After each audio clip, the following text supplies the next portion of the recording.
બનાસકાંઠાના થરાદના રાહ નજીક સુજલામ સુફલામ કેનાલનો સર્વિસ રોડ પ્રથમ વરસાદમાં જ ધોવાઈ ગયો। મંગળવારે થરાદ પંથકમાં વરસેલા 3 ઇંચ વરસાદમાં સર્વિસ રોડ ધોવાઈ જતા લોકોને હાલાકી ભોગવવાનો વારો આવ્યો। 50થી વધારે ખેડૂત પરિવાર અને શાળાના બાળકો આવન-જાવન માટે સર્વિસ રોડનો ઉપયોગ કરે છે। સર્વિસ રોડ ધોવાઈ જતા ખેડૂતો અને વિદ્યાર્થીઓ અટવાયા હતા। ગ્રામજનોએ તાત્કાલિક સર્વિસ રોડના નવીનીકરણની કામગીરી હાથ ધરવા માંગ કરી। થરાદના રાહ નજીક સુજલામ સુફલામ કેનાલનો જે સર્વિસ રોડ છે તે ડેમેજ થયો છે।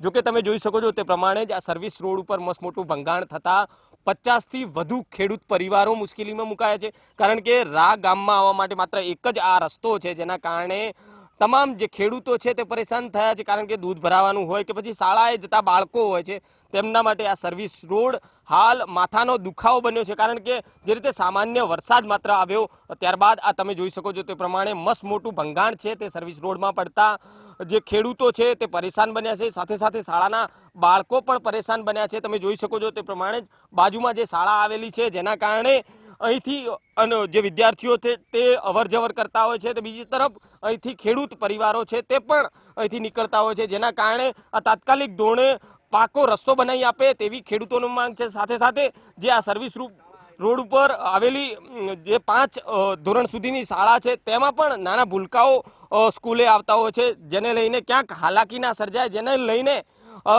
જે ગ્રામજનો અને જે રાહદારીઓ છે તેમની માત્ર એક જ માંગ છે કે તાત્કાલિક ધોરણે આ ખાડાનું પૂરણ કરી અને યોગ્ય રસ્તો બનાવવામાં આવે। વસંત ઇરગર, એબીપી અસ્મિતા, બનાસકાંઠા।